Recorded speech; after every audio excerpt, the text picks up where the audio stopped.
Bien le bonjour, bon comme vous le voyez j'ai repris actuellement l'endroit où je filmais avant pendant le premier confinement puisque oui nous sommes dans le deuxième confinement. Aujourd'hui comme vous l'avez vu dans le titre je vous emmène pendant une semaine dans mon assiette. J'ai voulu vous faire quelques précisions au niveau de cette vidéo. Déjà je tiens à préciser que ce n'est pas une vidéo régime, donc c'est à dire que si vous voulez perdre du poids, prendre de la masse ou je ne sais trop quoi, c'est pas vraiment le genre de vidéo qu'il faut regarder puisque je vais simplement vous montrer des exemples pendant 7 jours de ce que je vais pouvoir manger. Alors ce sont des repas équilibrés, ce sont des repas bons pour la santé, mais c'est pas pour autant que ce sont des repas qui sont forcément en déficit calorique ou en surplus calorique par exemple. Pareil, les repas que je vous présente, c'est des repas que je fais en fonction de moi, donc c'est-à-dire c'est mes propres quantités que je sais qui sont nécessaires pour moi en fonction de mon métabolisme. J'ai un métabolisme qui est relativement rapide, donc il faut que je mange beaucoup, parce que sinon 2 heures après, j'ai déjà faim après mon repas. Mais ça encore, c'est à vous aussi de réguler les doses en fonction de votre propre métabolisme, de votre propre faim et de comment votre corps fonctionne tout simplement. À savoir aussi, je ne vous ai pas montré tout ce qui est petit déjeuner, dessert, etc. parce que je prends toujours la même chose et j'ai pas trouvé ça très intéressant de vous montrer tous les jours, tout le temps à répéter la même chose. Donc au niveau du petit déjeuner, je prends soit du muesli que j'achète dans les magasins bio, c'est du muesli tout fait à base de céréales, de fruits secs, et sinon quand je n'ai pas le temps, je mange simplement des gâteaux type Belvita, voilà, je mange juste ça, accompagné d'un fruit, ça c'est tous les matins pareil. Et ensuite au niveau des desserts, à chaque fois je vais manger un yaourt, alors ce sera soit un yaourt nature avec du miel, soit un yaourt à la vanille. Et pareil, je vais accompagner ça d'un fruit et ce sera tout.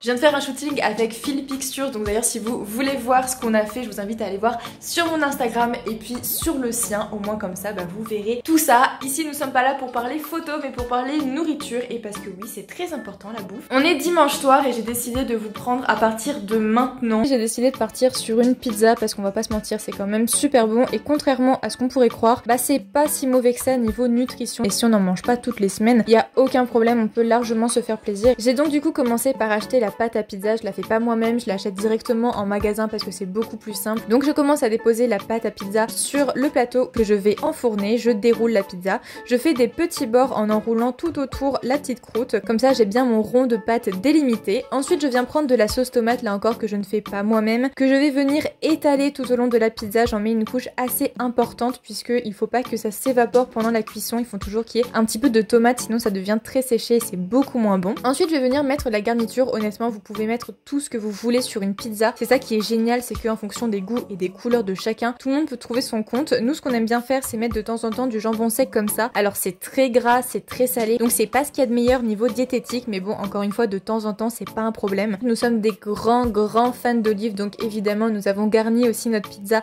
de plein d'olives. Et puis enfin la touche finale, le fromage pour bien faire griller tout ça au four. Là il n'y a pas non plus une quantité astronomique évidemment, faut pas en abuser, faut pas en mettre 2 cm d'épaisseur, c'est bon et ça fait votre petite matière grasse, même si c'est pas la meilleure des matières grasses qui existent. Je viens ensuite enfourner le tout comme l'est indiqué sur la notice de la pizza. On attend que ça grille bien, c'est enfin prêt et nous à chaque fois on mange du coup une demi-pizza par personne parce qu'au niveau valeur nutritive c'est évidemment largement suffisant avec tout ce qu'il y a sur la pizza, et on agrémente tout notre plat avec de la salade pour apporter encore plus de fibres et de fraîcheur, ce qui permet d'équilibrer un petit peu tout le repas en lui-même.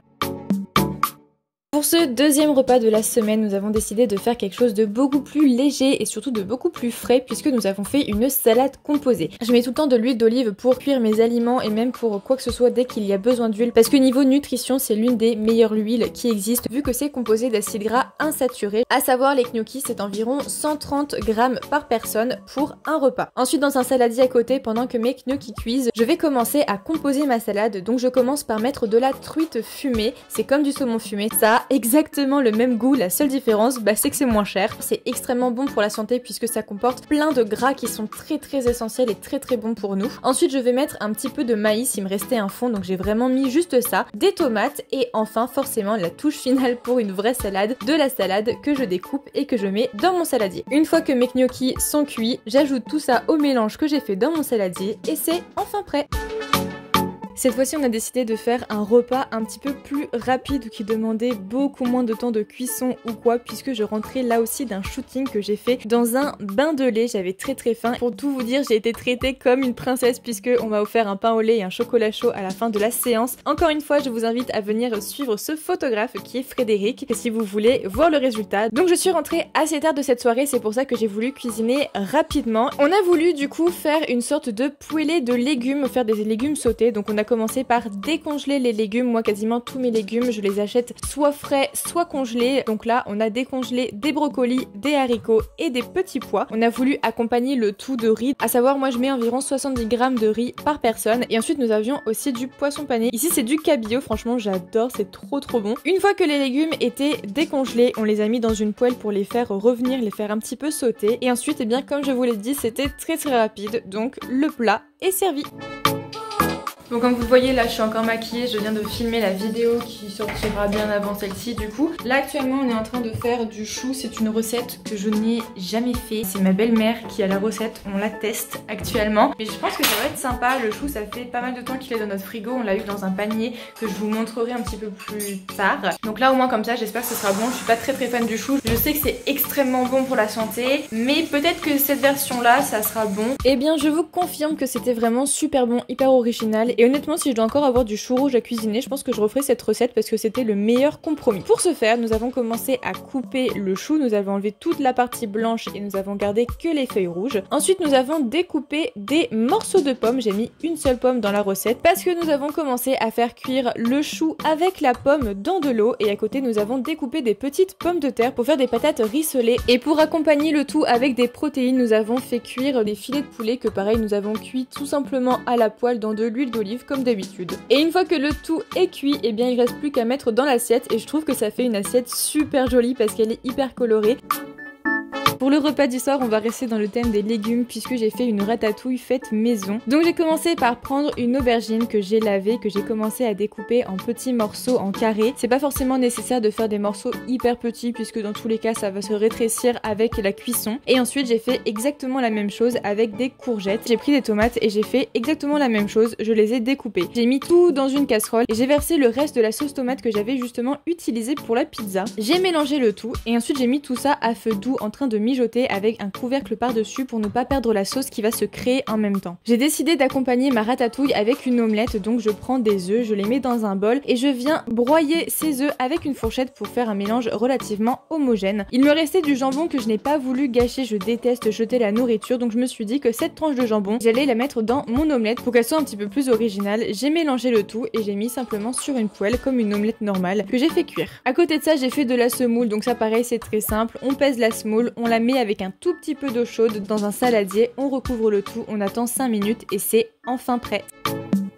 Cette fois-ci, je vais vous montrer comment je fais des wraps. Il faut savoir que je fais des wraps de plein de manières différentes, de plein de combinaisons différentes. Donc là, forcément, c'est qu'un petit exemple sur tout ce qu'il peut y avoir. Mais non seulement c'est hyper rapide, mais en plus de ça, c'est super bon, c'est super frais. En fonction de comment on le garnit, ça peut être très équilibré et très bon pour la santé. Encore une fois, tout dépend de ce que vous allez mettre dedans. Donc moi, pour cette fois-ci, j'ai décidé de commencer avec du thon. Donc je prends du thon en boîte que j'émiette et que je mets directement sur mon wrap. Ensuite, je viens prendre une boîte de maïs et je vais mettre un petit peu de maïs. Honnêtement pour la quantité je fais vraiment à l'œil, c'est pas du tout précis, on s'en fiche un petit peu. Vient ensuite la tomate que je vais découper et que je vais mettre un petit peu partout dans mon wrap. Je viens mettre de la salade parce que je trouve que ça donne encore plus de fraîcheur, je trouve que c'est largement meilleur. Encore une fois des olives, ça c'est évident, il faut forcément que j'en mette, j'aime beaucoup trop ça pour ne pas en mettre. Je viens fermer le tout et puis bah on peut dire que c'est terminé, il n'y a plus qu'à déguster. Pour le petit repas du soir, cette fois-ci encore, j'ai fait très simple et surtout très rapide. Donc simplement, je mets des gnocchis avec des châtaignes sur la poêle pour les faire griller. Des œufs sur le plat, là pareil, c'est une question de 5 minutes. Et je fais décongeler des haricots pour avoir ma petite source de fibres. Pour moi, c'est vraiment super important. Là encore, c'est équilibré avec les protéines, les sucres lents et les haricots. Comme on dit, c'est simple et efficace. Ça faisait relativement longtemps qu'on n'avait pas mangé de pâtes, donc on a décidé pour aujourd'hui de se faire carrément un gratin de pâtes. Autant manger des pâtes, autant les manger à fond. Et donc nous avons voulu faire avec des épinards et du saumon. Nous au niveau pâtes, on prend des pâtes complètes, c'est toujours ce qu'on prend. Donc pour préparer, on a commencé forcément à faire chauffer l'eau, on a mis les épinards à décongeler dans une casserole et on a commencé à faire cuire les saumons. On a commencé à faire la sauce pour notre gratin, donc nous avons pris de la crème fraîche semi-épaisse et ensuite on a simplement composé avec avec des herbes aromatiques. Là honnêtement c'est une question de goût, chacun met la mixture qu'il veut. Donc nous avons mélangé tout ça et une fois que le tout était cuit, nous avons tout mis dans un plat, que ce soit pâtes, saumon, épinards. Là encore nous avons un petit peu assaisonné, nous avons rajouté toute la sauce, tout mélangé. Et enfin pour que le gratin soit réellement à gratin, nous avons bien évidemment mis du fromage par-dessus pour gratiner le tout et au four. Et une fois que ça a bien roussi, que c'est bien fondu, il reste plus qu'à se servir et croyez-moi c'est juste délicieux. Bon, on est jeudi après-midi et en fait tous les jeudis je peux aller à la fac prendre un panier bio. En gros c'est un panier de légumes, je choisis entre 10 et 5 kilos si je dis pas de bêtises. Et ce sont des légumes et des fruits qui viennent du producteur. Et d'ailleurs cette année il y a tellement de gens qui s'en servent qu'ils peuvent même plus nous dire à l'avance ce qu'il y aura dans les paniers, c'est la surprise à chaque fois. Moi ça me permet de manger des légumes que clairement je mangerais pas si j'avais pas ça. J'ai eu des butternuts, j'ai eu des choux-fleurs, enfin ce genre de trucs j'achète jamais. Donc là vous voyez il y a les 10 kilos de fruits et légumes que j'ai récupérés. Donc on a un potiron, courgettes, poireaux, on a des poires, des carottes, ça c'est du chou aussi encore. Et on a des pommes de terre. Alors cette fois c'est des pommes de terre qu'on se sert pour les raclettes. Enfin moi j'utilise cette variété pour les raclettes donc c'est trop bien. Comme vous le voyez elles sont encore hyper sales, ça vient vraiment de la terre, ça n'a pas été du tout nettoyé ou quoi, ça c'est à moi de le faire. En général on prend un panier toutes les 2 semaines parce que ça nous suffit largement vu qu'on mange d'autres légumes à côté aussi, on mange pas que ça. Bon, je vous reprends, on est le soir et je vais me faire à manger. Je viens de finir les cours, il est plus de 18h40, j'ai fait une toute petite pause de 10 minutes parce que j'en peux plus. Depuis 8h, je suis sur les cours et j'ai peut-être fait une pause d'1 heure, même pas pour manger et après j'ai fait que travailler. Et je pense que je vais travailler encore un petit peu, j'ai encore le montage à faire de la vidéo que vous avez vue juste avant celle-ci. Enfin, ma journée n'est pas encore finie. Donc du coup, je vais me faire un truc très rapide au niveau de la bouffe. Comme vous l'avez vu, on a mangé des wraps dans la semaine. Donc il m'en reste 2 vu que c'était un paquet de 6. Et vu que là je suis toute seule, bah ça tombe pile poil, donc je vais me faire des wraps et cette fois je vais me faire des wraps chauds parce que j'ai envie de tacos en fait. Bon du coup j'ai les wraps et il faut que je vois ce que je vais mettre dedans parce que je vous avoue que je ne sais pas trop encore. J'ai retrouvé la ratatouille dans le frigo et je pense que je vais manger ça avec les wraps et du maïs et je vais mettre tout ça et je vais les faire cuire. À la base je voulais manger la ratatouille demain midi mais j'ai des carottes à manger que j'ai eu de tout à l'heure que je vous ai montré qui sont quasiment en train de pourrir déjà, donc il faut absolument que je les mange avant de partir ce week-end, donc je vais manger ça demain et ce soir vu que j'ai beaucoup la flemme je vais me faire ça et ça ira très bien. Pour vous expliquer quand même un minimum ce que j'ai fait, j'ai simplement mis la ratatouille dans les wraps, j'ai rajouté du maïs par dessus. Cette fois-ci je les ai pliés en carré pour que la garniture ne s'échappe pas et ensuite j'ai tout simplement mis ça sur une poêle avec de l'huile d'olive, j'ai fait roussir le tout et une fois que c'était suffisamment cuit à mon goût et ben je les ai simplement mangés.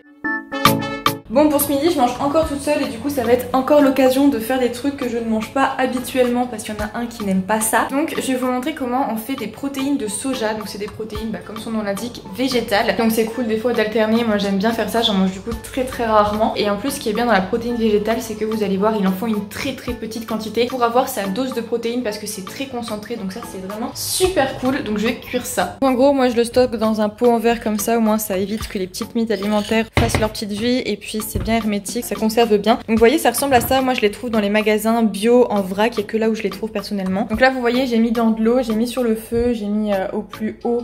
Au niveau température j'ai mis 25 grammes, normalement c'est même 20 grammes par personne, moi je mets un tout petit peu plus parce que sinon j'ai vraiment l'impression de rien manger. Et donc là maintenant je vais faire cuire pendant 30 minutes dans l'eau. En attendant que mes protéines de soja cuisent, comme je vous l'ai dit, il y a mes carottes qu'il fallait absolument que je mange parce que sinon je les aurais perdues si j'avais dû attendre au moins 2 jours avant de les manger. Donc je les ai épluchées et j'ai utilisé ma fameuse machine pour pouvoir les râper tout simplement pour faire des carottes râpées. Dans le même temps j'ai aussi fait cuire de l'éblis parce que ça pareil je suis la seule à en manger, il y en a un qui n'aime pas ça non plus, donc vraiment j'ai combiné le tout. J'en mets 75 grammes à cuire dans l'eau. Une fois que la totalité de mes ingrédients sont cuits, je viens tout mettre dans mon assiette. J'ai décidé de rajouter quelques petites olives pour le goût parce que c'est vrai qu'à part les carottes il n'y a pas énormément de goût dans tout ce mélange, donc au moins les olives vont ramener un petit peu plus de choses. Et puis j'ai aussi rajouté de la sauce soja, quitte à avoir du soja dans mon assiette, autant en avoir beaucoup et comme ça donne encore plus de goût à tout ça. Et une fois que tout le mélange est fait, à table. Pour le week-end, j'ai eu la chance de pouvoir rentrer chez mes parents. Donc pour le soir, je n'ai malheureusement pas pu vous le montrer, mais ma maman avait fait une tarte au potiron avec des lardons et des marrons. Ensuite, pour le samedi midi, nous avons mangé un risotto qui était simplement délicieux, là encore fait maison. Pour le goûter, mon papa nous a ramené de la boulangerie des petits gâteaux à base de fruits secs. Au soir, cette fois-ci, c'était vraiment le repas familial et nous avons mangé ce qu'on appelle une carbonade flamande. Au niveau du dessert, ma maman avait fait un gâteau crumble aux pommes. Je ne connais pareil pas la recette, mais je peux vous dire que c'est l'un des meilleurs gâteaux que j'ai mangé. Vraiment, celui-là, c'était une tuerie. Au soir, nous avons mangé une raclette, donc ce n'est pas la peine de vous expliquer à quel point c'était bon, ni comment on l'a fait, parce que tout le monde sait comment ça marche, une raclette. Par contre, ce que je vous ai filmé, c'est la préparation des pancakes que mon petit frère m'a fait pour le lendemain. En ce moment, il se fait tout le temps des pancakes pour le petit déjeuner, donc je l'ai obligé à m'en faire, c'était un ordre. Donc du coup, il m'a fait sa recette et nous avons mangé pour le petit déjeuner des pancakes juste trop bons.